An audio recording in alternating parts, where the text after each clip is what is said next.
What's up, folks? Nate here at Two Wheel Dyno Works, and today we're talking about MT09s.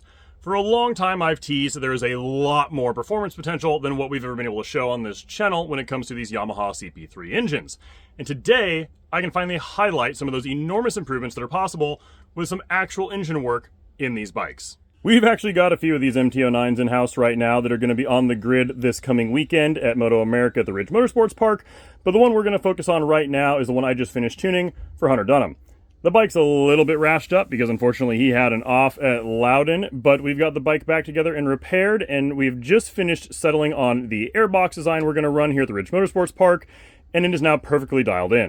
Now, before we dive into the performance that this bike currently puts down to the tire, let's quickly just recap what these bikes do in bone stock configuration, so we have a good frame of reference for the enormous improvements over stock that are actually possible on this platform.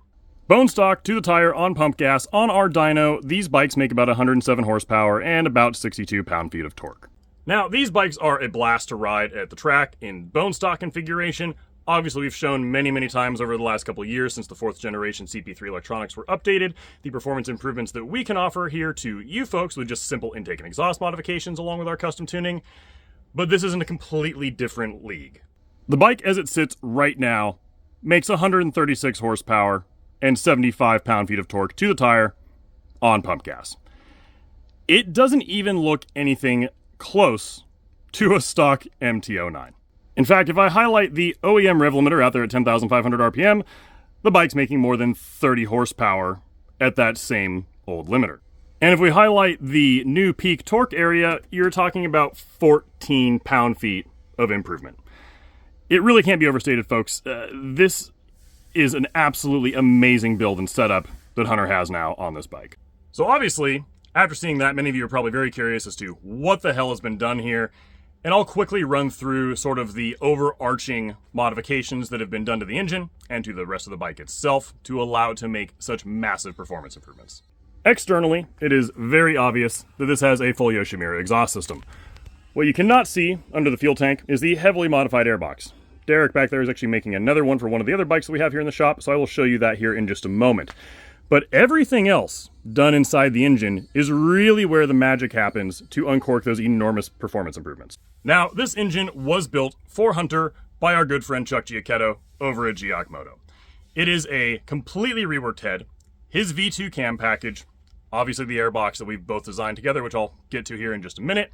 There's kit pistons in place. There's a lot of other little changes that I probably shouldn't give away as far as things that he changes internally, but just know that these engine packages actually are available from Chuck himself. If you're looking to go race this platform, you can absolutely buy one of these engine packages from him over at Giac Moto. And with all that engine work, peak power now occurs way out there at 11,000 RPM. We can turn these things out to 12,000, which is exactly what we're doing here, all day long with these engines properly set up. Even with the stock pistons in place, I can still safely turn these out to 12,000 RPM, which is nearly 1,500 RPM more than the stock rev limiter. So they breathe up top like a completely different machine than they did from the factory. Now, what a lot of people are probably going to be surprised to hear is that this actually does not have the DNA Stage 2 intake installed that we are enormous fans of on these stock engines. Even the stock engines with kit cams, or Chuck Giacchetto's cams, work very well. But at this level of airflow demand, there has to be much more dramatic changes to the airbox to flow those big numbers up top. And this is roughly what that looks like. Now, this is not a polished finished product here. For the sake of time, I stole this from my technician really quick to go ahead and just shoot this quick video. We're still in the process of smoothing a lot of this out, but a smoothed out version of this is exactly what's in the bike right now here on the dyno. And you can see that we're actually still even running the stock velocity stacks. The stock velocity stacks do make a tremendous amount of mid-range torque, which is why this thing now makes over 75 pound-feet to the tire. But at the Ridge Motorsports Park, we want all the torque we possibly can have because it's a relatively short and tight track. On some other tracks out there, we would actually change the velocity stacks out for a different setup, but that is not something we're going to cover today because it's not what's on the bike itself as it sits here on our dyno. Now, with different velocity stacks, we actually can push these out to just a little bit over 140 horsepower, but you're losing some of that mid-range torque in the process. With velocity stacked length changes, you're always robbing Peter to pay Paul. So you're going to pull some of that out of the mid-range to continue allowed to keep climbing at the top end. But again, at the Ridge, that's not what we need. Now, the really important thing to mention here, and why I'm actually involved in this particular project, is that all of this is done on the stock electronics. This is not a race ECU or a race kit. This is the stock ECU, stock dash, and stock harness with a custom ECU mapping from yours truly here at 2 Wheel Dyno Works. I've been working with some of the factory-backed teams on these projects for many, many months now, and we can perfectly manage even these wildly aftermarket engines with the stock ECU mapping and our custom tuning.